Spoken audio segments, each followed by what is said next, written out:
뉴스룸을 시작하겠습니다. 21대 대선이 열흘 앞으로 다가왔습니다. 범보수 진영 후보들의 단일화 여부가 막판 변수로 떠오른 가운데 주요 후보들은 각자 다른 지역에서 지지를 호소했습니다. 먼저 자신의 정치적 고향인 경기도 표심 공략에 나선 이재명 후보 현장부터 가보겠습니다. 경기도 안산에 하예빈 기자가 나가 있습니다. 하예빈 기자, 지금 현장 분위기 어떻습니까? 네, 이재명 후보가 잠시 뒤에 이곳에서 오늘의 마지막 유세 연설에 나섭니다. 이곳 안산 문화광장에는 1시간 전부터 많은 지지자들이 파란색 풍선을 들고 모여서 이 후보를 기다리고 있습니다. 오늘 이곳 안산 유세 현장에는 세월호 참사 유족들도 함께하고 있습니다. 이 후보는 오늘 오전에는 생애 첫 투표를 앞둔 고등학교 3학년 학생들과 만나서 얘기를 나눴는데요. 오후부터는 부천과 안양, 시흥 등 자신의 도지사 시절 직접 챙겼던 경기 서남부 지역을 돌면서 지지를 호소했습니다. 그리고 오늘 유세에서는 김문수 후보를 겨냥한 발언들이 많이 나왔다고요? 네, 이 후보는 오늘 부천 유세 현장에서 이번 선거는 이재명이냐 김문수냐를 결정하는 선거가 아니라고 했습니다. 내란 세력의 귀환을 막을 것이냐 아니면 귀환을 허용해서 후진국으로 전락할 것이냐를 묻는 선거라고 규정했습니다.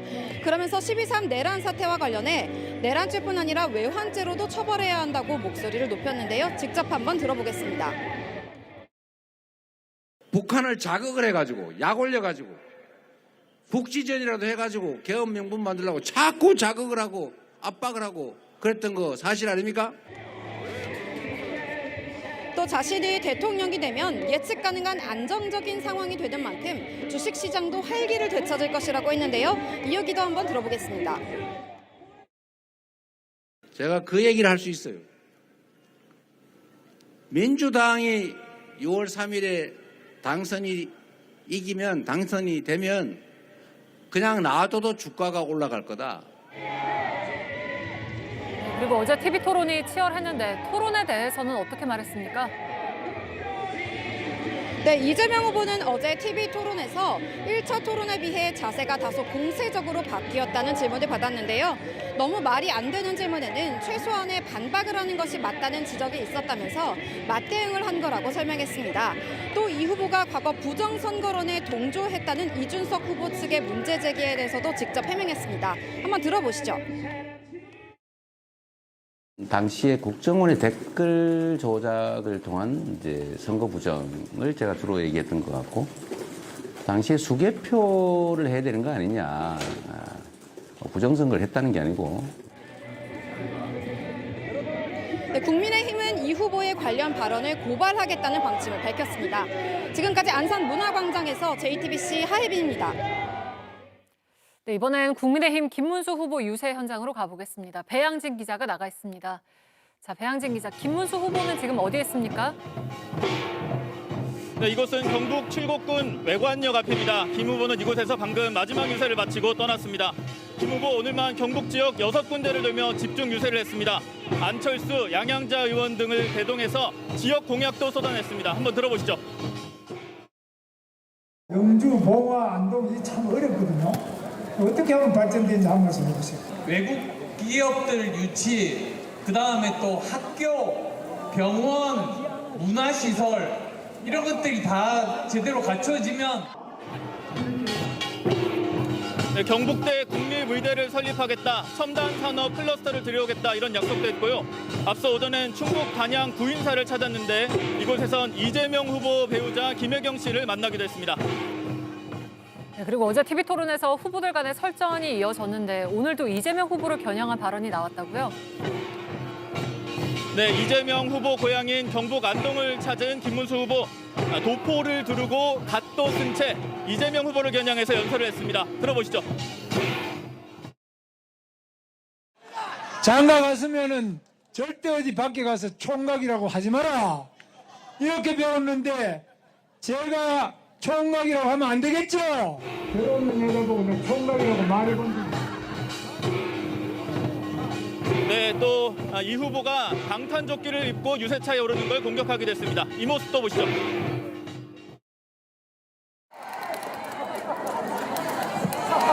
저는 방탄조끼가 없습니다. 방탄조끼도 모자라가지고 방탄 유리를 또 앞에 쳐놓고 그 속에 들어앉아 이래가 연설을 해요. 네, 한편 어제 TV 토론에서 언급된 이재명 후보의 과거 부정선거론을 놓고 공방이 오늘까지 이어진 가운데 김 후보는 어제 토론에서 본인의 부정선거 의혹 제기와 관련해선 윤석열 전 대통령이 그런 의혹을 제기하는 것이고 본인은 한 번도 그런 문제 제기를 한 적이 없다고 답했습니다. 네. 또 오늘 박근혜 전 대통령을 만나는 일정도 있죠? 네, 김 후보 잠시 뒤엔 대구 달성군을 찾아서 박근혜 전 대통령을 만날 예정입니다. 김 후보가 선거운동 기간 박 전 대통령을 만나는 건 오늘이 처음입니다. 네, 오늘 오후엔 경북 구미의 박정희 전 대통령 생가도 찾았습니다. 이 같은 행보는 후반부에 접어든 대선 레이스에서 김 후보의 지지율이 최근 상승세를 보인 만큼 전통 지지층 표심 다지기에 집중하겠다는 의미로 풀이됩니다. 신동욱 수석 대변인은 보수 단일화가 이뤄지면 역전시킬 수 있다며 지지층 결집을 위한 유세를 시작하겠다는 뜻을 밝히기도 했습니다. 지금까지 경북 칠곡군 외관역 앞에서 JTBC 배영진입니다. 개혁신당 이준석 후보는 오늘 경기 지역에서 유세를 이어갔습니다. 이 후보는 오늘도 보수 후보 단일화 가능성에는 선을 그었습니다. 단일화를 계속 이야기하는 국민의힘을 향해서는 이재명 후보의 집권을 돕는 도우미가 될 거라고 날을 세웠습니다. 안지현 기자입니다. 서울 노량진 고시촌에 방문한 이준석 개혁신당 후보. 한 지지자로부터 마라톤 완주 메달을 선물로 받았습니다. 이번 대선에서 완주하란 의미를 담은 겁니다. 너무 감사합니다. 감사합니다. 예. 이 후보는 오늘도 국민의힘 김문수 후보와의 단일화 가능성은 100% 없다며 못을 박았습니다. 단일화 합니까? 안 합니다. 예. 100%? 예, 100%안 합니다. 뭐가 벌어지지 않는 확답은 드립니다, 제가. 특히 단일화를 언급하는 국민의힘을 향해선 이재명 후보 집권의 도움이라고 공격했습니다. 국민의힘에 있는 사람들은 그저 정치공학적 단일화 같은 것을 계속 언론에 이야기하면서 분위기 흐리는 데만 지금 일조하고 있습니다. 이런 정치공학 얘기로 언론 지지면이 많이 도배되게 되면은 이재명 집권을 돕는 도우미가 바로 국민의힘이 될 것이다 이렇게 생각하고. 이 후보는 또 어제 TV 토론에서 꺼냈던 이재명 후보의 과거 부정선거 발언을 문제 삼으며 공세를 펼쳤습니다.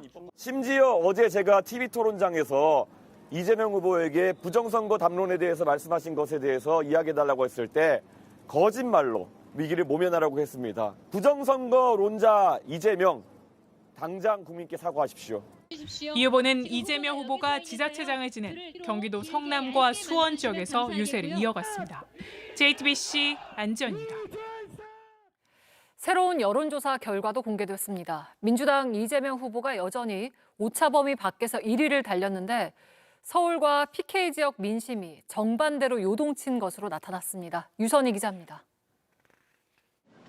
오늘 공개된 리얼미터 여론조사 결과 이번 대선에서 이재명 민주당 후보에게 투표하겠다는 응답이 46.6%, 김문수 국민의힘 후보 37.6%, 이준석 개혁신당 후보 10.4%로 나타났습니다. 이틀 전 공개된 조사와 비교해 이재명 후보는 1.5%포인트, 김문수 후보는 1%포인트가 빠졌고 이준석 후보는 1%포인트 올라 여전히 이재명 후보가 오차범위 밖에서 1위를 달렸습니다. 하지만 지역별로 따져보니 민심에 변화가 있었습니다. 서울에선 김문수 후보가 지난 조사보다 8.5%포인트 올랐고 반대로 PK에선 이재명 후보가 15.8%포인트 올랐습니다. 서울과 PK, 경부선의 양끝에 있는 두 지역의 민심이 정반대로 움직인 겁니다. 이재명 후보는 여론조사 기간 경남 양산을 찾아 유세를 하고 경남 김해 봉하마을을 찾아 노무현 전 대통령 묘소를 참배했습니다. 김문수 후보는 이번 주 서울과 경기 등 수도권 유세에 집중했는데 이렇게 갈라진 두 후보의 유세 일정이 여론에 영향을 미쳤을 수 있다는 분석이 나옵니다. 이준석 후보는 리얼미터 여론조사에서 처음 두 자릿수 지지율을 기록했는데 수도권 그리고 30대 지지율이 크게 오른 것으로 나타났습니다. 가상 양자 대결에선 이재명 후보가 김문수 후보를 7.2%포인트 차, 이준석 후보를 상대로는 11.9%포인트 차이로 제쳐 두 경우 모두 오차범위 밖에서 앞서는 것으로 조사됐습니다. JTBC 유선입니다. 네, 이렇게 지지율 변화가 있는 가운데 이재명 후보는 논란이 된 비법조인 대법관 임용 법안은 자신의 입장이 아니라면서 선을 그었습니다. 당에 자중하라고 지시했다고도 했습니다. 윤정주 기자입니다. 경기 부천 유세에 나선 이재명 후보, 논란이 된 비법조인 대법관 임용 법안에 관한 입장을 묻자 이렇게 말했습니다. 그건 민주당의 입장이거나 또 제 입장은 전혀 아니란 말씀을 먼저 드립니다. 비법률가에게 대법관 자격을 주는 것은 좀 신중해야 된다. 당에 자중하라는 지시를 했다고 말했습니다. 신중하게 논의를 거쳐서 하면 좋겠는데 좀 당내에도 제가 그런 문제는 좀 자중하라고 지금 오늘 아침에 지시도 해놓은 상태입니다. 전날 민주당 박범계 의원은 대법관 수를 30명까지 늘리고 비법조인도 대법관 임용을 가능하게 하는 법원조직법 개정안을 발의했습니다. 박 의원은 인재풀을 넓히는 차원이고 국민에게 도움이 되는 일이라 했지만 비법조인이 대법관이 되면 대법원 기능이 훼손될 거란 우려가 나왔습니다. 지난 1일 대법원이 이재명 후보의 공직선거법 위반 사건을 유죄 취지로 파기환송한 이후 민주당은 대법원장에 대한 청문회와 특검을 비롯해 대법원 구조를 바꾸는 법안까지 내놨습니다. 현재 14명인 대법관 수를 30명에서 최대 100명까지 늘리자는 안이 나왔습니다. 이재명 후보는 그간 당의 결정에 거리를 두면서 조이대 탄핵시켜주세요. 당에서 잘 알아나겠죠. 사법부엔 경고성 발언을 이어왔습니다. 최후의 보루가 자폭을 한다든지 최후의 보루의 총구가 우리를 향해서 난사를 하면 어떻게 되겠어요? 고쳐야죠. 국민의힘은 이재명 후보가 뒤늦은 수습과 꼬리 자르기에 나섰다고 비판했습니다. JTBC 윤정주입니다. 어젯밤엔 사회 갈등 극복과 통합 방안을 주제로 대선 후보들 간 두 번째 TV 토론이 있었습니다. 후보들은 과거 논란부터 소환하면서 감정 섞인 입씨름을 이어갔고 정작 극명하게 갈라진 우리 사회를 통합하고 아우를 비전과 정책은 제시하지 못했습니다. 윤세민아 기자입니다. 상대방을 향한 후보들의 공격은 두 번째 TV 토론에서 한층 거칠어졌습니다. 과거 논란을 앞다퉈 들추며 시작부터 신경전을 벌였습니다. 김문수 후보는 이재명 후보의 형수 욕설 논란을 가져왔습니다. 형님을 성남시장으로서 정신병원에 강제 입원시키려고 하다가 그것 때문에 형수님하고 욕을 하고 다투고 이렇게 가정도 제대로 못하는데 어떻게 나라를 통합시킬 수 있겠습니까? 그러자 이 후보도 질 수 없다는 듯 김 후보의 경기도지사 시절 갑질 논란으로 맞받았습니다. 김문수 후보는 이런 말을 할 자격이 없죠. 굳이 따지자면 본인은 갑질을 하지 않습니까? 그 소방관한테 전화해서 나 김문수인데 뭐 어쩌라는 거예요? 2차 토론에선 지지율 1위를 달리는 이재명 후보를 겨냥해 김문수, 이준석 후보가 협공했습니다. 김 후보는 지난해 피습당한 이 후보가 부산에서 서울까지 헬기 이송된 걸 문제 삼았고 서울대병원으로 옮기셨는데 이 과정에 또 이제 헬기를 타고 오셔가지고 네. 굉장히 이게 황제 헬기 아니냐. 이준석 후보는 이재명 후보가 계엄 세력과 다르지 않다고 몰아세웠습니다. 무지성, 비과학, 비합리, 파란 옷을 입은 또 다른 계엄 세력입니다. 그러자 이재명 후보는 내란에 대한 입장을 두고 두 후보를 맞받아쳤습니다. 윤석열 전 대통령에 대해서 계속 비호하는 입장을 가지고 있는데 이 단절할 생각 혹시 없는지 저는 이게 결국 싸우는 척하면서 결국은 실제로는 계엄 해제에 반대한 거 아니냐. 네거티브 공방만 오갔다는 지적에도 김 후보는 쏘는 대로 다 명중이었다고 자체 평가했습니다. 이재명 후보는 근거 없는 헐뜯기가 많았다며 상대 후보들을 겨냥했는데 이런 말씨름이 오가느라 사법개혁, 불평등 해소와 같은 의제는 충분히 다루지 못했습니다. JTBC 윤세민아입니다. 어제 토론에선 사상 처음으로 기후위기 대응을 주제로 한 토론도 이어졌습니다. 정책 대결이 기대됐지만 사실과 맞지 않는 정보들이 여러 나왔습니다. 박상욱 기자가 짚어드립니다. 글로벌 기후 총회에서도 2050년 탄소 중립을 위해서 원전을 3배로 늘리자며 30개국 이상이 동참을 했습니다. 무탄소 전원 확대를 합의한 건 2023년 두바이에서 열린 제28차 UN 기후변화협약 당사국 총회였습니다. 그런데 197개 참가국이 만장일치로 합의한 건 2030년까지 재생에너지 발전 설비 용량을 3배로 늘리는 겁니다. 2050년까지 원전을 3배로 늘리겠다는 건 당시 우리 정부 주도로 추진된 CFE 이니셔티브의 이야기입니다. 당시 G7 주요국 등 여러 나라가 취지에 동의했지만 현재 관련 논의를 이끌어가는 건 한국과 일본, 아랍에미리트와 체코로 제한적입니다. 지금 이 공약을 하셨는데 이거는 아까 원전 60%하고는 좀 안 맞는 것 같고. 송전망 부족으로 애를 먹는 건 원전도 마찬가지입니다. 전기를 만들어도 이를 보낼 망이 부족해 전력거래소는 최근 5년간 23회에 걸쳐 원전에 대한 출력 제한을 요청했습니다. 일본에 미치는 영향력은 2% 정도다라고 알려 있습니다. 그렇기 때문에 데이터가 맞지 않는 이야기를. 실제 데이터는 다릅니다. JTBC가 어제 실시간으로 팩트체크한 대로 중국발 먼지가 우리나라에 미치는 영향은 31.2%, 일본에 미치는 영향은 24.6%에 달하는 것으로 나타났습니다. 한중일 3국 정부가 공동 연구한 결과입니다. 아리백은 사실 불가능한 겁니다. 그 자체는. 이미 다수의 글로벌 기업은 아리백을 달성했습니다. 삼성전자의 경우에도 미국과 유럽 사업장은 2020년부터, 인도와 베트남, 중국, 브라질 사업장은 2022년부터 아리백을 달성했습니다. 또 지난해 미국에서 재생에너지를 가장 많이 구매한 기업은 아마존과 메타, 구글, 마이크로소프트로 AI 기반의 IT 기업들이었는데 이들 기업도 이미 아리백을 달성했습니다. 앞으로 한 차례만을 남긴 대선 후보 토론, JTBC는 후보들의 발언에 대한 실시간 팩트체크를 이어갈 예정입니다. JTBC 박상규입니다.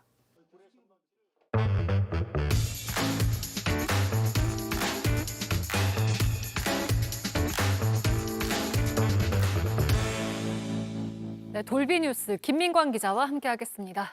첫 번째 키워드부터 볼까요? 네, 첫 번째 키워드 바로 괜찮아 챌린지입니다. 네, 이게 어떤 거죠? 일단 저희가 준비한 영상을 보면서 설명 이어가겠습니다. 네.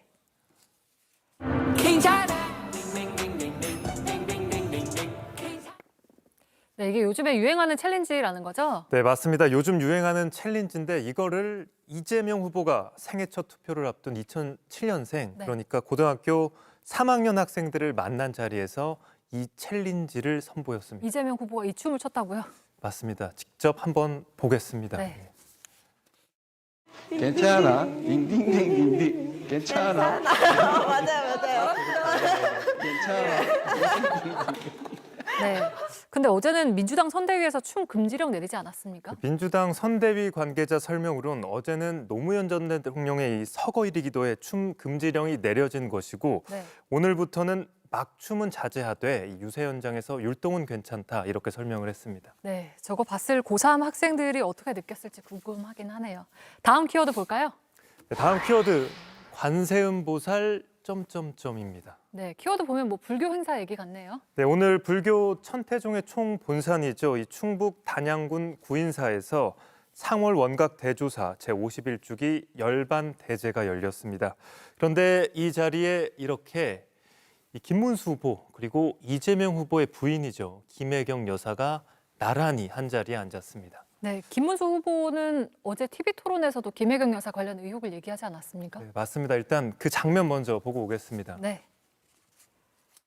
법인카드를 가지고 지나치게 사적인 그런 여러 가지 뭐 개인이 뭐 일제 샴푸를 사쓴다든지 뭐 여러 가지 그 이루 말할 수 없는 그런 비리 부정이 많아서 이것 때문에 이미 그 경기도 관계자가 재판을 받고 지금 유죄를 받고 그것도 더구나 우리 사모님께서도 그런 어려움을 겪고 있는데 네, 뭐 조금 어색할 수도 있는 상황이긴 한데 바로 옆자리에 앉아서 혹시 대화도 주고받았습니까? 일단 김 후보와 김 여사 만나서 반갑게 인사를 나누긴 했지만 이 특별한 대화를 주고받지는 않았습니다.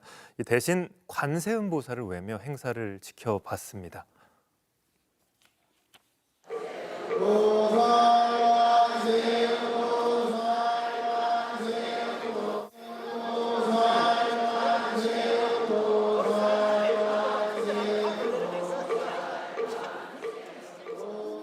네, 다음 키워드 넘어가 볼까요? 네, 세 번째 키워드 바로 이번엔 민입니다. 네, 백성 민자인데 이건 무슨 뜻이죠?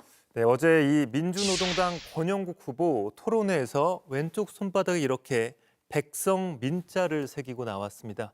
시청자분들도 한 분이 연상이 될 텐데 이 토론회가 끝난 뒤 취재진이 왜 하필 민자를 썼느냐 이렇게 물으니 권 후보 직접 이렇게 답했습니다. 직접 한번 들어보겠습니다. 아마 3년 전에 윤석열 씨가 왕자를 쓰고 나왔어요. 그건 아마 무속인의 어떤 이야기를 듣고 써서 나왔을 텐데 저는 우리 노동자들의 마음을 모아서 쓰고 나왔습니다. 네, 일종의 패러디를 했다는 거죠. 네, 맞습니다. 윤석열 전 대통령 이 대선 후보 시절에 이렇게 손바닥에 직접 임금 왕자를 쓰고 나오기도 했었죠. 네, 이로 인해 무속 논란이 커지자 직접 사과를 하기도 했었는데 당시 장면도 짧게 한번 보겠습니다. 왕자 부적 그 문제가 홍콩 외신에도 오늘 보도가 됐어요. 그 국제적 망신입니다. 이 잘못한 거죠. 제가 좀 그리고 국민들께 하여튼 네, 잘 들었습니다. 돌비뉴스 김민광 기자와 함께했습니다.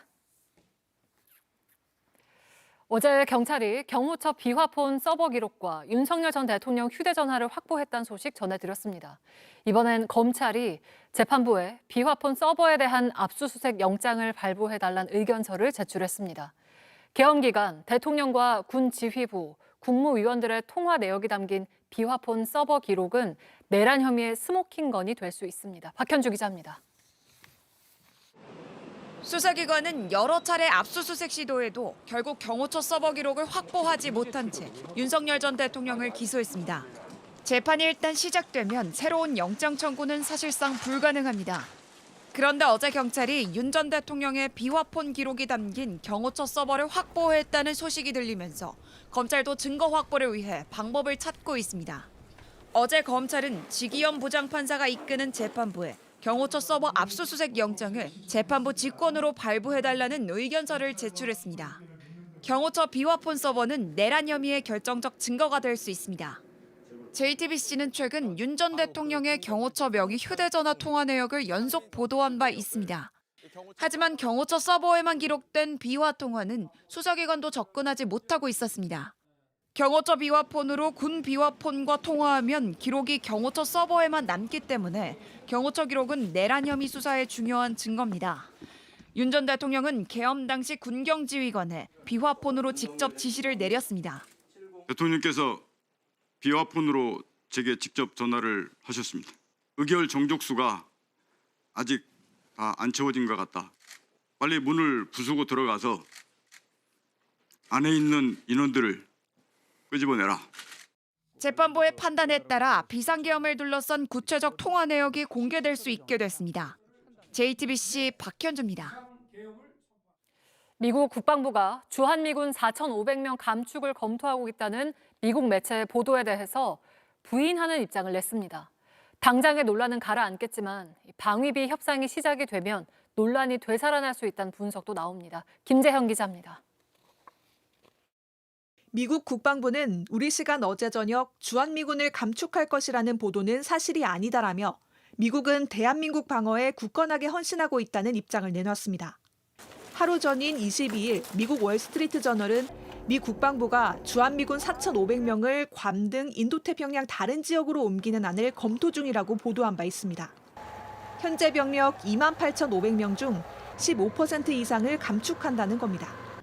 우리 국방부는 즉각 한미 간 논의된 사항이 전혀 없다고 했고 미 국방부도 이어서 입장을 내놨습니다. 당장의 논란은 진화됐지만 불씨는 여전히 남아있다는 분석입니다.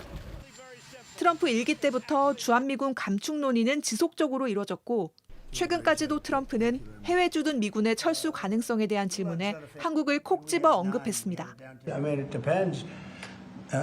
We pay for military over in Europe. You know, we don't get reimbursed by much. South Korea too. 방위비 협상을 위한 카드라는 분석도 있습니다. 동맹의 시각이 되었던 한국의 좀 적극적인 기여, 그 과정에서 이렇게 주한미군 감축 논의도 충분히 나올 수 있다고 저는 봅니다. JTBC 김재현입니다.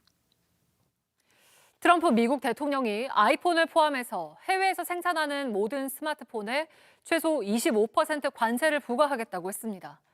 스마트폰은 빼겠다는 말을 한 달 만에 뒤집은 겁니다.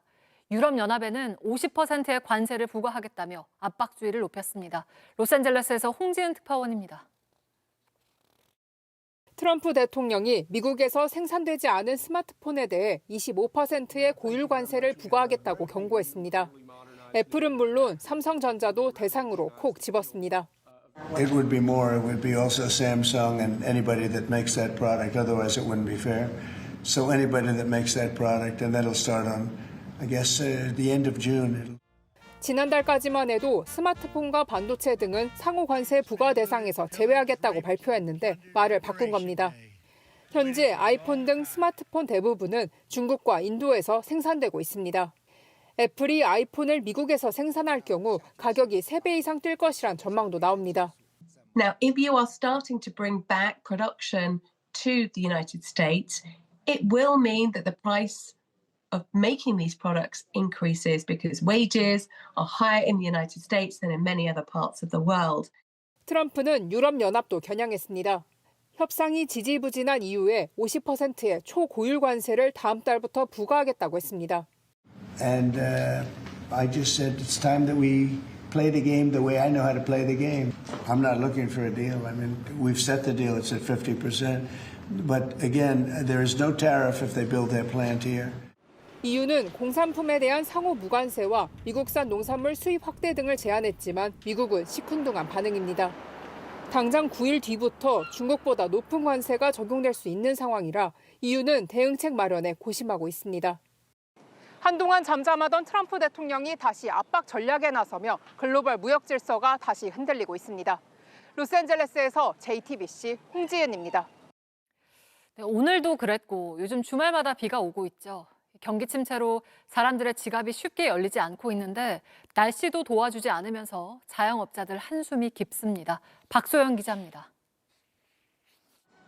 요 며칠 후텁지근하며 여름이 벌써 왔나 싶었던 날씨가 오늘은 제법 쌀쌀해졌습니다.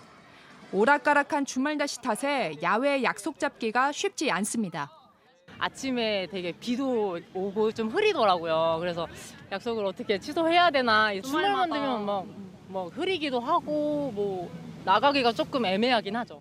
3월부터 주말 날씨를 살펴보니 13주 동안 눈이나 비가 오지 않았던 날은 3번뿐이었습니다. 돗자리와 텐트 대여 같은 봄나들이 특수를 기대했던 상인들은 아쉬움이 클 수밖에 없습니다. 주말마다 비도 오고 경기도 안 좋아서 작년 대비 한 50% 정도로 빠진 것 같아요. 공원 놀러 오시는 분들도 좀 줄어들고. 한 신용카드사의 결제를 분석해보니 지난 3월 초부터 5월 둘째 주 동안 매출액이 지난해 같은 기간보다 1.9% 줄었습니다.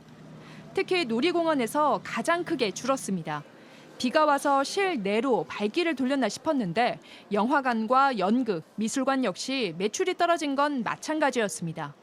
그나마 백화점과 대형마트에서는 돈을 썼지만 0.3%뿐, 경기가 어려울 때 매출이 느는 편의점도 0.4% 증가하는 데 그쳤습니다. 소비보다는 소득이 훨씬 작기 때문에 실제적으로 좀 아껴 써야 된다는 그런 인식들이 좀 강하다고 생각이 됩니다. 소비 위축에 날씨마저 도와주지 않으면서 자영업자의 시름은 깊어지고 있습니다. JTBC 박수윤입니다. 서울의 한 시장에서 60대 운전자가 모는 차가 돌진해서 사람들을 들이받는 사고가 났습니다. 12명이 치였는데 다행히 중상자는 없었습니다.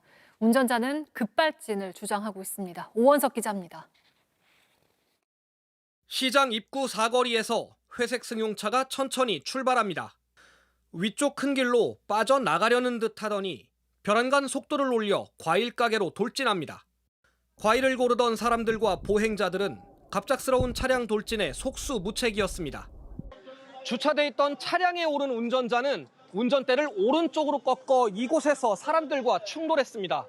사람들과 부딪힌 차량은 반대편 벽과 충돌한 뒤에야 멈춰섰습니다. 사고가 벌어진 불과 5초 사이 평화롭던 퇴근길 시장 골목은 순식간에 아수라장이 됐습니다. 차에 치인 사람들은 충격에 빠져 바닥에 널브러졌고 구급대가 도착한 뒤에야 하나둘 들것에 실려 나갔습니다. 할머니 쓰러져 계시고 너무 무서웠어요. 어제는 거의 가슴이 두근거려가지고요. TV만 보던 게 진짜 내 실제 내 모습에 보니까. 시장을 자주 찾던 단골이었다는 60대 운전자는 차에서 내린 뒤 목덜미를 잡았습니다. 목줄통에다 자꾸 내리면서 그냥 뭐 급발진이라고 하는데 심장이 막 보성보성하고 쓰나미처럼 이렇게 사람을 쑥 밀고 가는 거니까.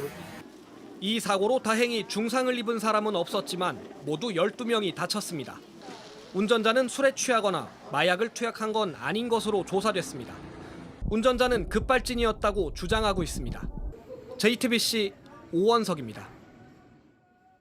중국이 우리나라와 해상 경계선이 획정되지 않은 서해상 잠정 조치 수역 3곳에 지난 22일부터 오는 28일까지 군사훈련 목적의 항행 금지 경보를 발령한 것으로 나타났습니다. 이 일대에 철제 구조물을 세운 데 이어 군사훈련까지 예고한 겁니다. 외교부는 잠정 조치 수역은 우리나라 영해 바깥이어서 훈련 자체는 문제가 없다면서도 항행의 자유를 과도하게 제한할 수 있어 중국의 우려를 전달했다고 밝혔습니다. My voice still gone, so. From all the singing? Yeah, all the singing, all the shouting. 선글라스를 쓴 손흥민 얼굴에 웃음이 떠나질 않습니다. 유니폼엔 위너, 우승자라고 써 있습니다. 유로파 리그 우승으로 17년 만에 트로피를 챙긴 토트넘이 현지 시간 23일 영국 런던에서 우승 퍼레이드를 했습니다. 15만 명의 팬들이 몰렸고 선수단을 태운 오픈탑 버스는 경기장 인근 도로 3km 구간을 돌면서 우승을 자축했습니다. 손흥민은 믿을 수 없이 기쁘고 행복하다고 했습니다. 이정우는 뜨거운 스타트 이후 급격히 식었다는 현지 언론의 지적을 개의치 않는 모습이었습니다. 제가 에런 저지나 오타니 선수가 아니니까 당연히 1년 내내 잘할 수 없는 거고 안 될 때는 또 조용히 제 할 거 하면 되는 게 선수이기 때문에. 경기가 잘 안 풀릴 때마다 아버지 이종범 KT 코치는 든든한 조력자였습니다. 야구 관련적인 게 아니라 그냥 멘탈적으로 아버지로서 네, 아버지로서 그냥 지금 잘하고 있다. 여기는 메이저리그 아니냐. 네, 이렇게 그냥 좀 저 편안하게끔. 멘탈이 강해진 걸까요? 이정우는 오늘 주춤했던 타격감을 한꺼번에 터뜨렸습니다. 2번 타자 중견수로 선발 출전해 3타수 2안타 볼넷 1개와 2득점으로 맹활약하며 샌프란시스코의 4대0 승리를 견인했습니다. 멀티히트는 일주일 만입니다. 이정우는 되살아난 타격감에 만족감을 나타냈습니다. 팀이 이길 수 있게 돼서 좋은 것 같고 제가 느꼈던 타격 느낌은 좀 괜찮았던 것 같아서 좀 긍정적인 것 같습니다. 이정우는 경기장을 직접 찾아주는 한국 팬들이 가장 큰 힘이 된다고 강조했습니다. 어느 원정지에 가든 많든 적든 한국 팬분들이 보이면 저 또한 반가운 게 너무 사실이고요. 팬분들의 목소리가 다른 팬분들보다 더 많이 잘 들리는 것 같습니다. 올해로 메이저리그 2년차, 승부의 부담감을 덜어내기 위한 자신만의 노하우도 있었습니다. 그리고 야구장 밖에서는 웬만해서는 좀 야구랑 최대한 멀리 하려고 하면서 스트레스 좀 풀고 어제 쉬는 날이어가지고 어제 방에서 계속 드라마 봤습니다. 워싱턴에서 JTBC 정강현입니다. 4시간 넘게 이어진 한화와 롯데의 맞대결이 조금 전에 끝났습니다. 롯데가 5안타를 내리친 손호영의 활약으로 연장 승부 끝에 하루 만에 2위 자리를 다시 가져왔습니다. 취재 기자 연결하죠. 자, 최승기 기자, 역전과 재역전이 이어진 경기였죠? 네, 그렇습니다. 어제처럼 선취점은 롯데가 먼저 냈습니다. 3회까지 2대0 리드를 지켰습니다. 한화는 5회 홈런을 2방 터뜨리며 역전에 성공했습니다. 플로리얼이 데이비슨의 직구를 받아쳐 우측 담장을 넘기는 솔로 홈런을 터뜨렸고 이어 최은성의 투런포까지 터지며 한화가 점수를 석점차까지 벌렸습니다. 하지만 편과 방패의 대결답게 승리의 추는 한쪽으로 쉽게 기울지 않았습니다. 롯데는 7회에 한화의 실책 2개를 틈타 내리 점수를 내며 승부를 다시 제자리로 돌렸습니다. 홈런을 터뜨렸던 최은성은 1루 수비 과정에서 바닥에 친 공에 몸을 맞아 부상으로 교체되기도 했습니다. 네, 손호영의 활약이 결정적이었다고요? 네, 10회 초 롯데가 결승점을 뽑았습니다. 이 한화 구원 투수 김종수를 상대로 선두 타자 나승엽이 안타를 치고 나간 뒤 보크로 2루에 진루했고 이어진 유강남의 희생 번트와 손호영의 적시타로 롯데가 재역전에 성공했습니다. 이날 손호영은 결승타를 포함해 5안타를 쳐내며 롯데의 재역전승을 이끌었습니다. 전날 한화에 당한 역전패를 서록한 롯데는 한화를 3위로 다시 밀어내며 하루 만에 단독 2위를 탈환했습니다. 지금까지 보도국에서 JTBC 최승기입니다. 네, 내일 전국이 대체로 맑고 온화할 거란 예보입니다. 한낮 기온은 서울 23도, 대전과 광주, 대구 25도, 부산 22도를 보이겠습니다. 강원 내륙과 산지에는 오후 한때 5에서 20mm의 소나기가 오겠습니다. 뉴스를 마치겠습니다. 고맙습니다.